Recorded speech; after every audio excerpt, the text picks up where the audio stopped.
sou Valdirene Souza e estamos aqui mais uma vez para o programa Dicas e Cuidados Energéticos. Meu nome é Décio Marques e hoje nós vamos abordar o tema oferendas sagradas, né? Que existe na Umbanda, existe no Candomblé, mas a gente sabe de antemão que no princípio a Umbanda não tinha as oferendas e até hoje ainda tem centros que não tem mais a oferenda. E inclusive a gente sabe, né, que a oferenda foi utilizada, ainda é utilizada por muitos centros como uma forma de ganhar dinheiro, utilizando as oferendas como trabalho e através desses trabalhos explorando as pessoas, cobrando às vezes valores altos das pessoas às vezes que não pode. Então a gente queria colocar um pouquinho sobre essa questão da oferenda. A oferenda foi colocada para nós como sendo necessário para que o guia tirasse, né, absorvesse da oferenda as energias necessárias para trabalhar para as pessoas. Através dos elementais, né? Através dos elementais. Porque ele recebe a oferenda, tira a energia, né, para poder trabalhar para a pessoa. E dentro desse conceito, né, se desenvolveu as oferendas, a gente até também trabalha com as oferendas, hoje não mais com carne, né, que era uma coisa habitual no nosso terreiro, hoje é frutas, mas tem que entender, eu fico pensando e vou jogar para vocês isso, porque a oferenda ela não é da agora, depois da Umbanda Sagrada, ou depois do Candomblé aqui no Brasil. A gente vai observar, se vocês for lá, em Moisés, na Bíblia, né, Moisés tem 5 livros, né, que é a Gênesis, o Êxodo, o Número, o Levíticos e o Deuteronômio. Se você for ver, Deus se apresenta para ele diariamente, né, não só passando ordens, passando conceitos, organizando o povo, mas também pedindo para sacrificar boi, cabra, cabrito, ovelha, né? Como oferenda. Isso. E eu não havia atentado para esse detalhe que o nosso Deus se fazia presente em corpo lá quase todo dia para Moisés, né, pedindo oferendas. Eu achei isso um absurdo, porque a gente lê e às vezes não para pensar como que um Deus que é onipotente no presente, né, ele vai estar em corpo lá dentro do povo de Israel, orientando e direcionando aquele povo. Se ele fosse realmente o Deus que a gente acredita hoje, que é mesmo o nosso Criador, ele não estaria lá de corpo presente, né? Porque Deus mesmo ele não tem nem como se manifestar de corpo presente na Terra. E os evangélicos, eles leem a Bíblia, têm na ponta da língua a Bíblia, né? A gente sabe disso. Eles andam com a Bíblia embaixo do braço. Mas eles condenam as oferendas. E lá está dizendo que cada situação da vida do povo, Deus pediu oferenda. E aí, como que fica? Quer dizer, então a matança que existe hoje, às vezes em alguns cultos, vem daí, será? Eu fico me perguntando. Porque se Deus naquela época descia da nave dele lá e fazia as orientações dele para o povo, como que pode? Né? Como que Deus é esse que só agradava o povo hebreu e os demais povos ele era contra? Deus não é pai de todos? Ele só era pai daquele povo? E eu fiquei pensando, falei, preciso conversar com o pessoal sobre isso. Quer dizer, um Deus que relega o resto da humanidade, apenas apoia um povo e manda às vezes matar, né? Ele mesmo manda matar, ele mesmo mata. Quer dizer, que Deus que é esse? Né? Então eu fiquei pensando, um Deus que vem em corpo e alma, se apresenta para Moisés diariamente, pede oferenda, mata boi, mata cabrito, mata bode, mata não sei o quê, porque ele precisa do sangue para ungir o altar, para não sei o quê, são sacrificados animais no altar. Quer dizer, eu fiquei pensando, fiquei preocupado, eu falei, poxa vida. Aí eu fui buscar um pouquinho mais. Aí eu descobri que na Gênesis, Deus fala assim, façamos o homem à nossa imagem e semelhança. Então Deus não é um só, é mais de um. Né? Então você vai começar estudando, vai buscando. Então, realmente, né, nós somos feitos à imagem de Deus. Fisicamente falando também, porque quem criou nós era 2 seres humanos, chamados Anunnaki, né? Um bom e um ruim. Né? Isso aí não vem ao caso agora, mas foi ele que criou o corpo físico nosso, por interesse para eles, não por nós mesmos, mas para eles. Até porque na Terra não tinha só depois o homem criado pelo homem, por Deus, né? Digamos assim, Deus. Existiam os outros povos vindo de outros planetas na Terra. Então a Terra não é habitada só por seres nativos da Terra, né? Sim. Não é isso? Uhum. Então é preciso entender que a Terra ela comporta muito mais do que aquilo que a gente conhecia até agora. E as oferendas eram uma das coisas que me preocupava muito, né? Se a gente for seguir então o Deus Javé, a gente vai ter que matar animais e fazer oferenda para ele também, se for seguir a Bíblia, né? Então é contraditório isso, né, Valdir? Exato. Não é? Se torna, porque assim, a gente entende que cada religião, ela possui um método de oferenda, se a gente for avaliar. Mas se você for buscar lá atrás, as pessoas eles acabam condenando o que é feito no dia de hoje. Então, De acordo com o que você mas disse. está na Bíblia, eles não Então, seguem a Bíblia? Exatamente, mas quem faz hoje a oferenda é condenado, né? As pessoas que fazem oferenda no dia de hoje, elas são condenadas por aqueles que seguem a Bíblia. A religião, o Deus lá da religião. Então, E outra coisa, ainda fala que a gente tem pacto com o capeta, com o demônio. porque essa questão da oferenda, ela se torna contraditória, né? Porque quem é que está certo? Aí se você for seguir os ensinamentos do passado, mas então tá certo nos ensinamentos de hoje. Exatamente. Né? Então a gente tem que começar a buscar mais, estudar mais, para entender. A oferenda ainda ela é necessária, porque as pessoas elas precisam ver as coisas. Elas querem ver o que foi feito. É uma necessidade, concreta, né? Concreta, Concreta, é algo concreto. Fortalece até delas, né? Isso, exato. Então se você vai no centro e você está com um problema e alguém fala, vamos fazer uma oferenda, né? E apresentar para ela alguma coisa material, entregue para que ela seja ajudada, ela tem mais fé. Então hoje a oferenda ela serve mais como um instrumento de fé para a pessoa. Não que ela tenha a sua grande importância, ela vai resolver, que é claro, daí tem o karma, tem uma série de coisas, tem a fé da pessoa, tem muitas coisas por trás disso. São vários fatores, né? Mas nós chegamos à conclusão qual? Que a oferenda pode ser dispensável. Uhum. Você entendeu? A oferenda pode ser dispensável. Se você tiver um poder mental e uma fé suficiente para pedir para Deus, pedir para os anjos, para os santos, você será atendido. Não é porque você deixou de colocar lá uma comida para ele lá que você não vai ser atendido. Né? Então nós vamos começar a repensar as oferendas a partir de agora. Né? Uma coisa que vem lá de antigamente, né? Hoje praticado, né? nas religiões de raiz africana, né? Condenado pelas igrejas que sabe e conhece a Bíblia. Eles devem ter lido Moisés, é impossível fazer até filme de Moisés, né? Sim. Eles devem conhecer e ver que Deus pede lá diariamente e faz questão de dizer, eu sou o Senhor teu Deus, entendeu? Né? E ele está lá presente, corpo e alma. Então eu nunca vi um Deus de corpo e alma atualmente, só na época de Moisés, naquela época antiga que ele apresentava, né? Então nós precisamos rever essa questão das oferendas. Elas são importantes, no momento ainda é importante. Assim como a vela ainda é importante. Quando você pega a vela, você acende, você consagra com o orixá, com a entidade, você mentaliza, você fortalece o seu mental. E você foca naquele objetivo. Naquele objetivo por exemplo, se você coloca uma vela, você vai focar na vela, então é aquele momento de concentração. Você vai fazer os seus pedidos. Então a gente tem o elemento fogo, terra, água e ar. Exatamente. Dentro de uma oferenda, você vai colocar todos esses elementos que vão estar ajudando a pessoa, porque ela precisa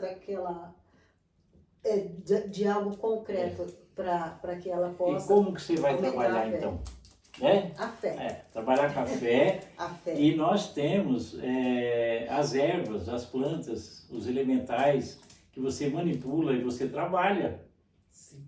E os elementais, sob a orientação do alto do astral, eles atuam diretamente na cura das pessoas, né? Então é preciso ter essa consciência, a partir de agora, começar a melhorar a nossa consciência para a gente entender isso, tá bom? Por enquanto, a gente faz as oferendas, muito bonita, por sinal, inclusive, né? Uma mais bonita que a outra, né? Porque é uma necessidade do ser humano. É uma necessidade. Né? Aí então, o que acontece? Aí você faz aquela cesta de fruta linda e maravilhosa e depois joga fora. Com tanta gente passando fome, né? Então. né? Com tanta gente não tem o que comer, e você faz lá uma cesta enorme de frutas lindas e maravilhosas. Porque se você tiver como distribuir, tudo bem, né? Tudo bem. Mas se não tem Nós como... ainda repassando para as pessoas durante os trabalhos, para elas comerem as frutas depois da entrega, né?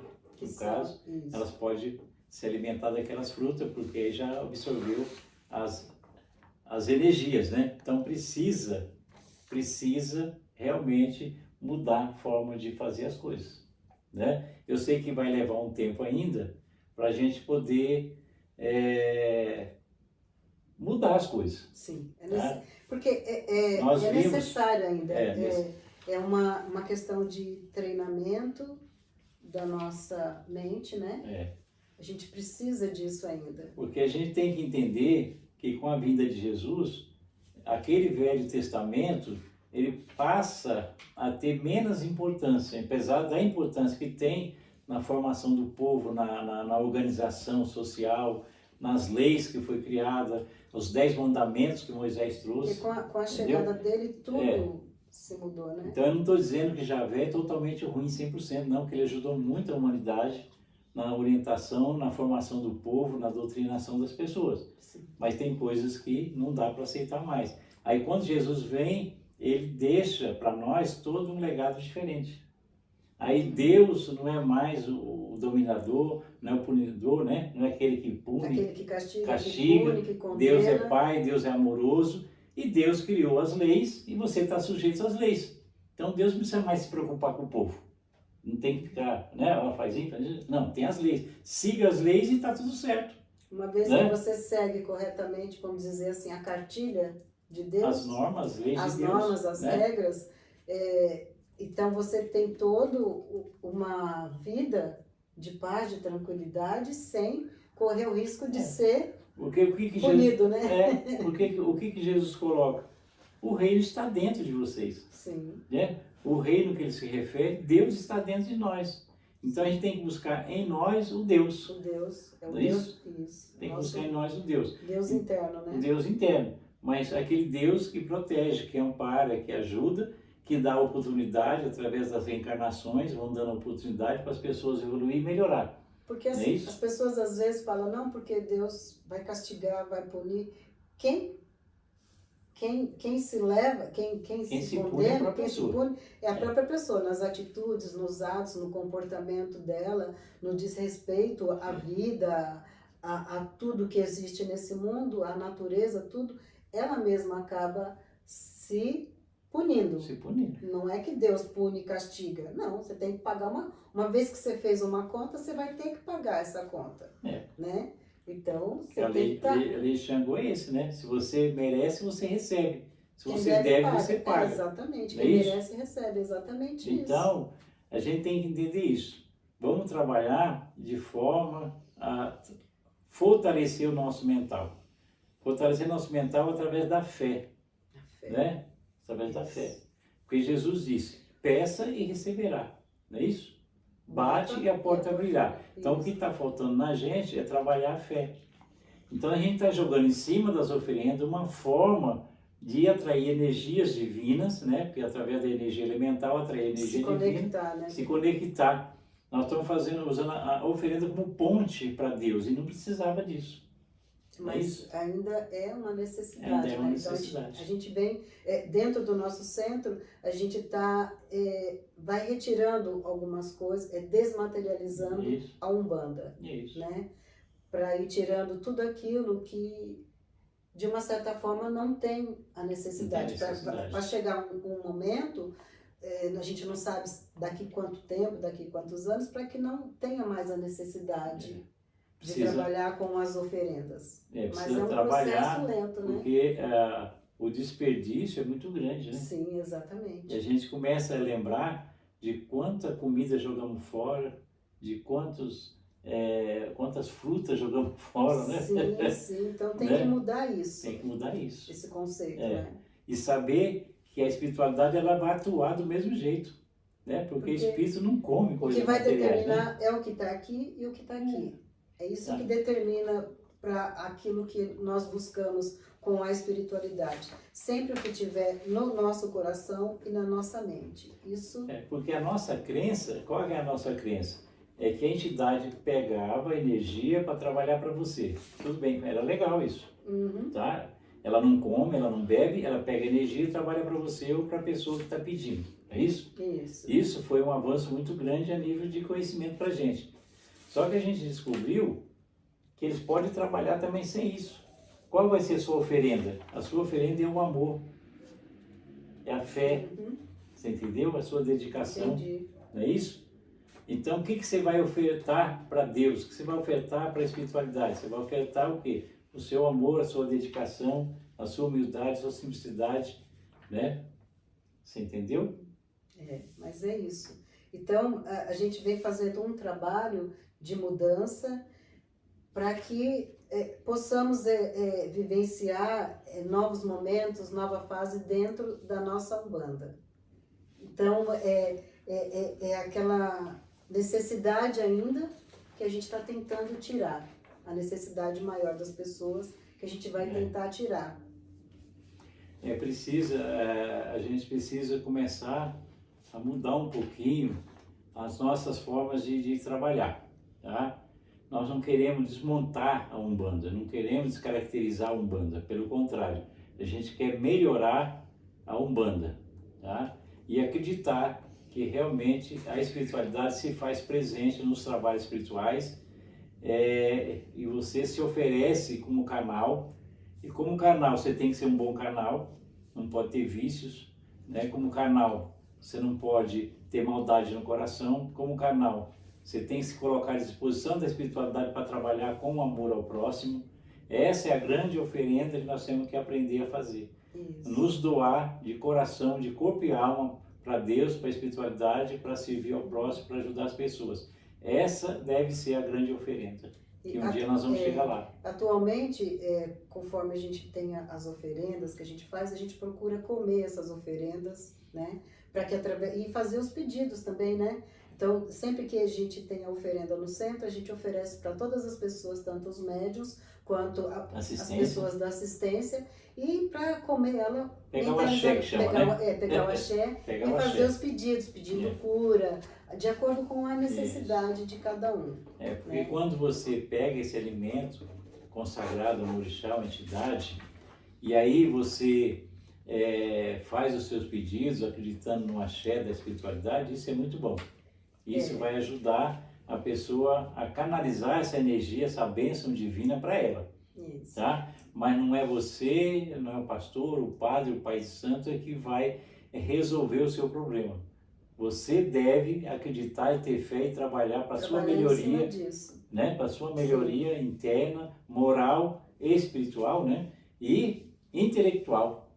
Né? Somente, né? Porque as pessoas não procuram estudar, não buscam conhecimento, depois não entendem as coisas e fica no achismo, né? Porque a gente sempre diz, não adianta ter o conhecimento e não ter a sabedoria para colocar em prática o conhecimento. Então, a gente sempre, nós retiramos a parte de carne, só tem as frutas agora nas oferendas. Então, todas as oferendas, elas são colocadas frutas. Isso, e depois o pessoal come essas frutas no final. Isso. É isso? Que é muito bom. Que é muito bom, Então, mas lembrar que então a matança, a oferenda de matança não é uma coisa atual de religiões de raiz africana, mas ela vem lá da época de Moisés. Ele comandava todo esse trabalho a mando de Deus que se fazia presente na terra com ele, entendeu? Então é preciso entender isso, tá? Sim. Mas ele trouxe muito conhecimento, trouxe muita organização para o povo. Eu só não entendo como que o pessoal não entendeu que tinha um Deus de um povo e os outros povos ficavam sem Deus. Isso eu não entendo até hoje. Como que conseguiram absorver isso na época e ninguém entender isso, né? O Deus de Abraão, o Deus de Moisés, não é isso? O Deus de Elias, não sei de quem, mas os outros povos não tinham Deus, né? Porque o Deus não aceitava os outros povos, né? Mas essas coisas a gente só veio entender agora, né? Mais recentemente. Até então, a gente também estava de olhos vendados também, né? Através do conhecimento, da verdade, você vai descobrindo a necessidade de melhorar, de evoluir, né? Exatamente. Porque é uma questão de evolução, de melhora. Então, aquilo que você antes descartável, você pode fazer algo mais, que são os alimentos, né? Exatamente. Então vamos começar a mudar um pouquinho mais a nossa mentalidade. O Deus de ira, o Deus de punição, o Deus de opressão, esse Deus não existe, tá? Isso é o tal do homem lá no começo da nossa evolução primitiva lá, né? Que fez tudo isso. É a crença Deixa lá, de cada um, tá? né? Mas pelo menos eu descobri da onde que veio as oferendas de matança de animal. A origem, né? Vem lá desde a época de Moisés, um pouco antes de Moisés, foi que veio essa questão, porque Deus exigia a matança de animais e o sangue dos animais no altar. É isso? Então toda vez que ia consagrar alguém ou tinha algum trabalho, ele mandava matar os bichos lá. E é sempre assim, de acordo com a fé e a crença de cada um. Então a gente sempre procura entender essa necessidade de cada um. Porém, os nossos segmentos, a nossa forma de agir hoje é diferente. É diferente. Então nós estamos, como que fala? Hoje nós estamos descobrindo as verdades. As verdades. Entendeu? O Javé, que é considerado hoje o Deus bíblico, né? Javé, Jeová, Eloá, entre outros. Então, infelizmente, a verdade veio à tona. Não é isso? Então agora a gente já sabe, embora todas as melhorias que ele fez para a humanidade, mas também cometeu muitos crimes, muitas coisas erradas, né? Ajudou muito, mas também prejudicou muito e prejudicou, né, a evolução também dos seres. Também, então, né? era a crença das pessoas na época, então sempre estava achando que estava fazendo o melhor para atender o Criador, né? Porque Jesus prometeu, né, o libertador nosso, né? Então o Espiritismo veio para nos libertar, né? Porque até então, quando Jesus prometeu o Consolador, que a gente descobriu que o Consolador é o Espiritismo, né? Que o Allan Kardec trouxe, a gente começou a entender como que era a vida espiritual, né? Sim. A gente começou a perceber a importância de você andar corretamente, viver dentro das leis, para poder participar da plano espiritual, né? Poder evoluir e crescer. Por isso é essa necessidade de buscar sempre o conhecimento, de procurar entender, de ler, de pesquisar, de estudar mesmo aquilo que você, no nosso caso, a religião, procurar entender um pouco mais para poder ensinar também as pessoas, né? É muito importante isso. Porque no alto dos meus quase 70 anos, há pouco tempo atrás que eu me descobri as verdades aí, né? Conhecereis a verdade, a verdade vos libertará, né? libertará. Jesus já dizia isso. E conhecimento é luz que liberta das trevas da ignorância, né? Já dizia um amigo meu. Então, o que acontece? A partir de hoje, eu peço para vocês isso, é uma reflexão, tá? Reflita sobre isso, repense sobre isso e procure estudar mais, se aprofundar mais. A gente tem um outro conhecimento muito antigo também, aí está relacionado mais diretamente aos orixás. Que na antiguidade, os orixás, eles tinham um ponto de força, eles tinham o seu trono, né? Seu trono. Tinha seu trono assentado. Assentado nos pontos de força, que depois foi fechado. E reza a lenda que naquela época, isso mais ou menos, eu não sei, 1.800.000 anos, não sei quanto, muito tempo atrás. Então, os trabalhadores, assim que terminava a colheita, tiravam uma parte e levavam nos pontos de força para os orixás como oferenda, né? Sim. Então, esse é um outro conhecimento antigo, em que os orixás pediam, né, dos trabalhadores rurais. Na época era tudo rural, não tinha tecnologia, não tinha nada, né? Era tudo rural. Sim. O pessoal dava uma oferenda, uma oferta, né, das suas plantações após a colheita também. Em forma de gratidão. Em forma de gratidão, levava pessoalmente ao ponto de força, o orixá recebia, né? Ele era visível, entendeu? Depois foi fechado ao ser humano esse contato visível com o orixá no ponto de força. Mas até hoje, para a gente poder pegar energia mesmo, tem que ir no ponto de força do orixá, porque é lá que ele se apresenta mesmo com total força, né, Glória? Sim. Não é isso? Então, às vezes a pessoa, mas por que tem que ir no santuário? Porque no santuário tem uns pontos de força, não é isso? Por que tem que ir no mar? Porque tem um ponto de força da Iemanjá, não é isso? Por que tem que ir nas matas? Porque tem um ponto de força de Oxóssi. Então, o ponto de força do orixá é onde você se reabastece, né? Você se restabelece, renova. Renova e faz com que você respira melhor, tem mais fé, tem mais força, tem uma qualidade mais energia. de vida melhor, né? Eu ia falar reequilibrar, entendeu? Reequilibrar também. Se você reequilibra. Então, gente, é importante isso, tá? Ir no ponto de força. Necessariamente, normalmente as pessoas vão no ponto de força e levam oferenda, Já né? leva oferenda, exato. Normalmente já vai e leva oferenda. Mas vai de coração. Mas é uma forma da gente pensar. Quando você fizer uma oferenda, você vai fazer de fruta, por exemplo, distribuir com todos. Com todos. Após... consome, né? Isso, exatamente. Consome. A partir do momento que você fez a entrega, depois compartilhar. Porque, como você mesmo diz, já vem com axé, né? Já vem com axé. E a gente lembrar que tem muita gente morrendo de fome e jogar fora também é um desperdício muito grande, né? Tá bom, pessoal? É mais pra gente trocar um dedinho de prosa. Se vocês quiserem ir lá ver em Moisés, né? Na Gênesis, no Números, Êxodo, Levíticos e no Deuteronômio, vocês vão encontrar vários momentos Deus falando para Moisés para comprar as coisas, para matar os bichos, né? Deus Javé. Deus Javé. É a forma que eles acreditavam na época, mas na realidade a gente sabe que não é. Então, né? o que nos deixa mais tranquilo é que o conhecimento está vindo e a gente vai se melhorando, né? Sim. Tá bom? Isso que é importante. Isso é importante. Agradeço a todos pela atenção e qualquer dúvida, vamos sentar, vamos conversar, vamos se aprofundar e que Deus abençoe vocês, tá? E até a próxima, com a graça de Deus. Fiquem na luz e na paz e que Deus abençoe a todos.